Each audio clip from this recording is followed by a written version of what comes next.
Hi, this is Catherine from Taking Tea with Catherine, and I'm drinking a new to me tea called Buttermint, which when I first saw it in the store a while back, I thought sounded ridiculous, but it's not bad, and I like minty teas, and it's just refreshing. Why not? So, and in case you haven't guessed, this is Freddie Mercury. I quite like Queen and Freddie Mercury, and I don't know. I found this mug one time when I was in London, and I just fell in love. It's a little silly. I also have a Freddie Mercury teapot because I mean, why shouldn't I have a Freddie Mercury teapot? Anyway, nothing to do with anything else, but he and my other favorite Freddie, which is my cat, are both September babies. So I thought it was a little bit in theme for September's TBR. If I keep looking that way, it's because Freddie's like right here, kind of making all kinds of trouble today. And I'm talking about my cat, not Mercury. All right, so I have 4 books here that I'm going to include in my TBR for September. And I usually read more than 4 books, but I don't like to choose too many TBRs because I like to have a little freedom. I know there's some books I might be having on hold coming to me from the library as well, although I'm trying to break the habit and read the books I have. But you know, some things are hard to break. I decided I wanted to stay out of any specific challenges this month because I'm going to do 2 months of challenges and I like to have a little bit of a breather. And October is Victober, which is Victorian, so I stayed away from, I think, pretty much Victorian books for this month, and I believe November is nonfiction November. And I love nonfiction books, and not that I'm not going to read any nonfiction books this month, but I'm just not going after it in this particular little pile here. The other thing is, I have another vacation coming up this month, and this time it's not a staycation, it is actual travel, and I am doing something, I keep looking at my cat, I keep doing something every year, which is trying to go to the same places all the time, which I love. I tend to go to visit my sister in Texas, which I might do again this year, hopefully. And I go to, not every year, but as often as I can, I go to the UK, I go to London, I love London, but it doesn't look like that's happening this year, which is a shame, but I think we'll live. And so I'm going the opposite way. I am finally going to California, which I can't believe. People have been trying to get me to go to California for, well, decades, literally decades, and I never said I didn't want to go. It just was never foremost in my mind. I have people I know there, but now I have someone I'm really close to who lives there, and who's also my travel companion often. So I'm going to visit her. I'm going to finally see San Diego, actually, for the first time. And so, speaking of which, my cat is very much wanting to be in this video today. If you have any suggestions that are California-themed books, specifically Southern California, and that are not Hollywood-y books, because I don't want to read about Hollywood, feel free to mention that in the comments. But none of the books I've chosen have that theme that I know of, and I don't even know if I have any books of that theme, really. But my cat's really making me laugh. There he goes. He's very active today. Okay, so let's get started. I showed this recently. Actually, I think these are all pretty much new books, so it's kind of like a haul, but not really. So this is The Tea House Detective, which I mentioned, from Baroness Orczy, and I just think it's gorgeous, and it looks autumnal. We're getting into autumn, even though I know I'm going to California. And, I don't know. I just think it's going to be a nice read for this month, I hope.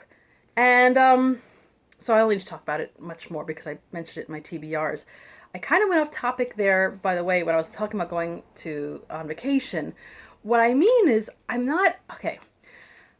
don't know how much reading I'm going to get done that week. Yes, the flight is quite long. It's about 6 hours almost, and yes, okay, I could read during that time. Well, maybe.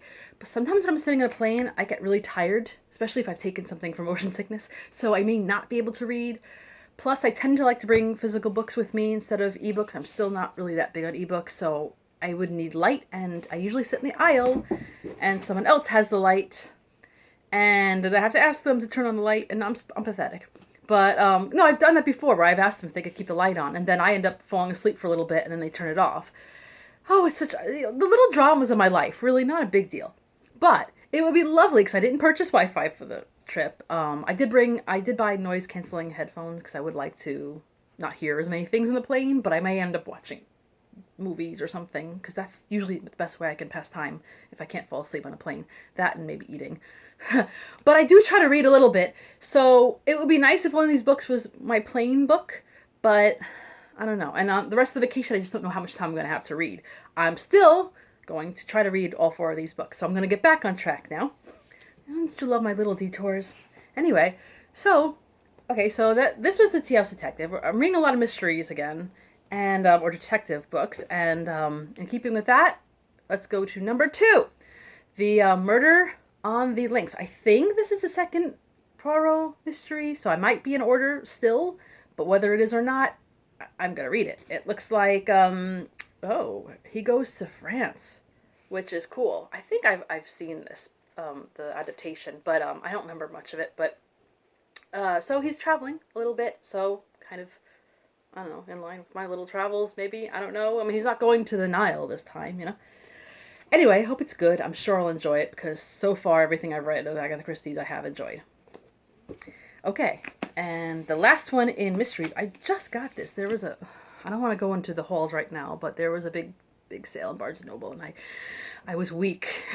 I was very weak.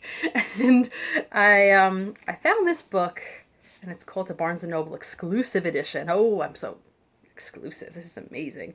Okay, I see there's a pen on the cover, and it's not a fountain pen, so I'm judging. But otherwise, The Sentence is Death by Anthony Horowitz. Now, I've read a few Anthony Horowitz. He did 2 of his Sherlock Holmes pastiches that I quite enjoyed, and the Magpie Murders, which I pretty much enjoyed. It had a lot of themes of different mysteries, a lot of send-offs, you know. And obviously, I've liked a lot of Anthony Horowitz's works because he's written a lot of Foyle's War, which I love Foyle's War so much. Like, if I was doing something wrong and I needed someone to tell me I was doing something wrong, I would want Michael Kitchen to come, the actor who plays Christopher Foyle, and as Christopher Foyle, just upbraid me for everything I've done that is wrong. I'm telling you, it would be the most pleasant experience, and I would get back on track, but I would appreciate it. That's weird, right? But it's just the way he delivers his lines. Oh my goodness. So the fact that Anthony Horowitz has anything to do with that is already amazing. He also did a lot of Midsummer Murders writing, or at least for the show, and that's quite a good show too. If you just, I mean, it's been on forever, and it's just, I mean, again, one of those shows where there's a small town, and somehow a lot of murders happen, and oh my goodness. But I digress again. This book is, I know it's boring to just read from the flap, but I'm going to anyway. You shouldn't be here, it's too late. These heard over the phone are the last recorded words of successful celebrity divorce lawyer Richard Price.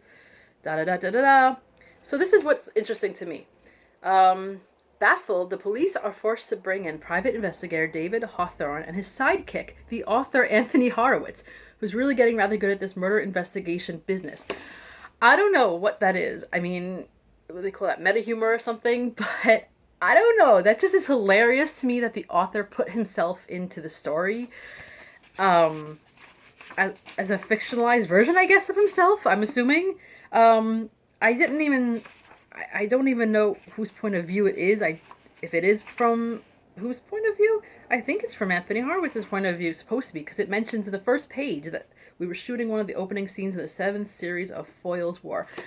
I saw this and I flipped out. I mean, I just love that kind of, like, it's almost like an inside joke, right? And I thought, well, I hope this is good. I hope I'm not disappointed. At least I got it for half off at Barnes & Noble. But I just think, I don't know, it could be very good. And he does seem to write good stuff. Very, usually pretty British, which I'm into. Take me away from my disappointment at not having gone to London this year. And a little bit modern. So, you know, I'm not going to completely be in the past this time around. And I hope to come back with a good report on this one. So, digressing off of a mystery kick, I mentioned this book at a haul quite recently. And it is just such a great nerdy... I almost think I want to read this one on the plane, because it just seems like a good... airplane read, but I'm also dying to read it now. You ever get like that? I just want to read it now. So we'll see how if I can hold off. This is The Bookish Life of Nina Hill by Abby Waxman. And I've heard so far nothing but good things about this book. It's supposed to be really great and nerdy and fun for people who love books. And I've already talked about how I like the cover so much. And I just like the way this book feels again. My sister was saying it's, what is it, tactile pleasure of the book. So great. And so I'm looking forward to this, and I'm looking forward to telling you more about it. And I really want to get started. So those are the books that are fresh TBRs that I haven't even started yet, except for that like first page of the one that talks about Foyle's War, because hello. But so totally virgin territory, enjoying this very much. I mean, Poirot isn't necessarily, it's a part of a series, but so I'm not going to get into all the books that I'm still in the middle of, because when you talk about your reading goals for the next month, unless you are very organized, it's really hard to start all your books in the beginning of the month and have them all finished by the end of the month and not to be in the middle of any of them. And if you're like that, congratulations, there should be an award for that, but I'm not like that. And if I've ever done that in the past, I don't remember having done so. But these are two books that I'm still quite in the early parts of, so I thought it's sort of a TBR, because I haven't made too much headway yet. There's another book that I'm almost done with, so I'm not going to mention that yet. This is one, and it is it's not a sequel, but it has some of the same characters in an early book that I've read of this author, and it seems so far to be kind of light reading. Jenny Colgan's The Bookshop on the Shore. I like the cover, and that always is a draw for me. I know we're not supposed to judge books by its cover, but then why would there be artists who design covers and get paid for that, right? So I judge it, and I judge it well. I just love the pictures of books anyway, and it's got a nice little hat, which is all right. But anyway, the shore, it's Scotland.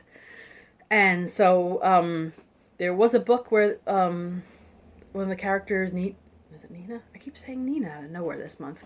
Is it Nina? I think it is. But anyway, yes, she started a book van. She came from Birmingham, and she started a book van in Scotland near, I think, Loch Ness. And, now she's in the second book, but she's not the main character. She's just part of the story. There is a woman who comes from London who's a single mother and having all kinds of financial issues. She's a big reader, and she's also a childminder, as it were. Is that what they call it? Who looks after children, daycare center type persons. So she gets offered 2 different positions in Scotland, and that seems to be fun and also kind of bookish. So far I've enjoyed it, and it's also kind of a light read without being like too light. And I like the idea of on the shore, because I'm going to a shore, even though it's a totally different one this month. So yeah, so far so good. And this is the other one I when I say I just started, I'm on page 30, and I love it, sort of, but I'm still having trouble actually getting into it. But I wonder if you know what I'm talking about, because I mentioned it last month as my TBR. Oh, here we go. My muscles. Dun, da, da, da, da, da, da, da. War and Peace. Or, as it was normally titled in the beginning, War, What Is It Good For? According to Elaine from Seinfeld. No, that's weird. Anyway, I don't know. It was just one of the stupidest jokes on the show. I love the show Seinfeld, so whatever. I'm starting to see, just from the beginning of this, I think it's literally within the first day of the book, like the first night, I'm starting to appreciate the historical bits of it. I'm starting to understand some of the characters and who they are a little bit. And I can tell it's a good book, but it's just, I don't know. It's hard for me so far to really get rolling, especially because I'm reading so many other books. But I said this last month. I said I'm not going to finish this right away. My goal, years ago I had a bookmark that said my goal is to finish this book by the end of the century. And it was a picture of, I think it was a turtle reading War and Peace. And that was funny because I got it in like the late 80s. I don't know what happened to that bookmark. Because I don't always throw things out, so I might still have it in my apartment somewhere. But obviously that was funny because it was a big book, and it's still quite a big book. It hasn't become any smaller unless someone's abridged it, which I don't do abridged books if I can help it. Like Les Miserables, I read the whole thing. Obviously, the English translation, because... Anyway, I still, even for my very limited beginnings of this book, I quite recommend it. It's a good book. So those are some of the books that I'll be reading in September or continuing in September. Slightly varied, but a little bit different themes. There was a challenge that sounded really good called ShakeTube that a few YouTubers are hosting, and even though I love Shakespeare, I just am not quite in the mood for it this month, so I don't think I'll be following along, although there may be a side read-along related to that. I have a book on hold, but I don't want to talk about it yet because I don't have it yet.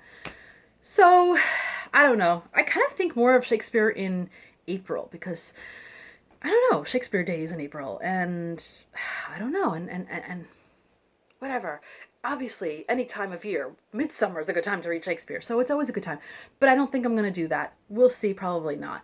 These are probably the books I'll be reading. There may be other ones that come up because I don't plan that assiduously, but we shall see. So those are my reading goals for the month. I've watched a lot of your my fellow booktubers TBRs, and a lot of them sound great. So if you haven't mentioned your TBRs yet, or if you still want to talk about them, feel free to comment down below. And I enjoy reading about whatever everybody else is reading. It's great. And if you have any opinions on this without giving away spoilers of any of these books, also quite welcome. Thanks for watching today. This has been Taking Tea with Catherine, and this is Freddie Mercury, and have a great September.